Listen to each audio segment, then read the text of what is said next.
தமிழ்நாட்டின் முதலமைச்சராக பொறுப்பேற்றிருக்கும் திரு ஜோசப் விஜய் அவர்கள் தமிழ்நாட்டிலிருந்து முதல் முறையாக புதுடெல்லி பயணம் செய்திருக்கின்றார். மேலும் பிரதமர் நரேந்திர மோடியை நேரில் சந்தித்து பேசியிருக்கின்றார்.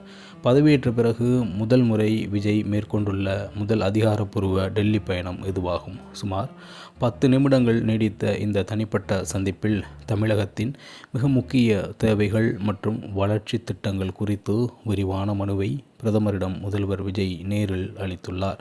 காவிரி விவகாரம், சென்னை மெட்ரோ நிதி உள்ளிட்ட பல்வேறு வாழ்வாதார பிரச்சினைகள் குறித்து இந்த சந்திப்பில் விரிவாக விவாதிக்கப்பட்ட என்ற செய்தி வந்திருக்கின்றது. இந்த சந்திப்பில் முதல்வர் விஜய் முன்வைக்க முதல் மற்றும் மிக முக்கிய கோரிக்கைகள் என்னவென்றால், தமிழக விவசாயிகள் வாழ்வாதார பிரச்சனையாக காவிரி நீர் விவகாரமாகும். கர்நாடக அரசு காவிரி ஆற்றின் குறுக்கே மேகதாது பகுதியில் புதிய அணையை கட்டுவதற்கு தீவிரமாக முயன்று வருகிறது. இதற்கு தமிழக அரசு தரப்பில் கடுமையான எதிர்ப்பை முதல்வர் விஜய் பிரதமரிடம் பதிவு செய்துள்ளார்.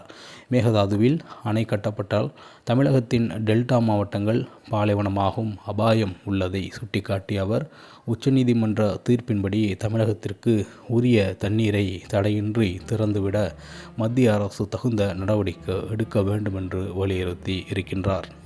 தொடர்ந்து சென்னையில் மிக முக்கிய பொது போக்குவரத்து திட்டமான சென்னை மெட்ரோ ரயில் 2ஆம் கட்ட பணிகள் குறித்து பேசப்பட்டது. இத்திட்டத்திற்கான மத்திய அரசின் நிதி பங்கீடு மற்றும் ஒப்புதல் தாமதமாகுவதால் பணிகள் தொய்வடையும் சூழல் நிலவுகிறது. இதனை பிரதமரின் கவனத்திற்கு கொண்டு சென்ற முதலமைச்சர் விஜய், மெட்ரோ திட்டத்திற்கான மத்திய அரசின் நிதி ஒதுக்கீட்டை எவ்வித தாமதமுமின்றி விரைந்து விடுவிக்க கோரினார். மேலும் தமிழகத்தில் நிலுவையில் உள்ள பல்வேறு மத்திய மாநில கூட்டு திட்டங்களுக்கான நிதி நிலுவை தொகைகளையும் உடனடியாக வழங்க வேண்டுமென மனுவில் குறிப்பிட்டு வருகின்றார்.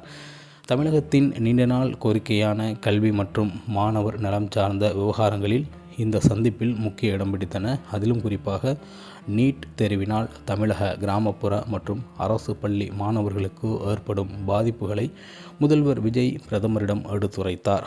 தமிழக மாணவர்களின் மருத்துவ, கல்லூரி மற்றும் நலனை பாதுகாக்கும் வகையில் உரிய கல்வி சீர்திருத்தங்கள் மற்றும் மாநிலத்தின் உரிமைகளை நிலைநாட்டுவது குறித்தும் நிலுவையில் உள்ள கல்வித்துறை சார்ந்த ஒப்புதல்களை விரைந்து வழங்கவும் அவர் வலியுறுத்தி கேட்டுக்கொண்டார்.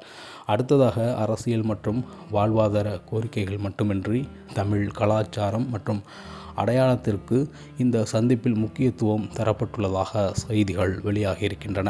நாட்டின் தலைநகரில் உள்ள புகழ்பெற்ற ஜவஹர்லால் நேரு பல்கலைக்கழக வளாகத்தில் தமிழ் மொழியின் அடையாளமான உலக பொதுமறை தந்த திருவள்ளுவருக்கு முழு உருவ சிலை அமைப்பது குறித்து பிரதமரிடம் முதல்வர் விஜய் ஆலோசித்தார். டெல்லியில் திருவள்ளுவர் சிலை அமைப்பது உலகளாவிய தமிழ் மக்களுக்கு பெருமை சேர்க்கும் விஷயம் என்பதை அவர் சுட்டிக்காட்டினார். மேலும் இந்த டெல்லி பயணத்தில் எதிர்க்கட்சி தலைவர்களையும் சந்திக்க அதிகப்படியான வாய்ப்புகள் இருப்பதாக தெரிவிக்கப்படுகின்றது.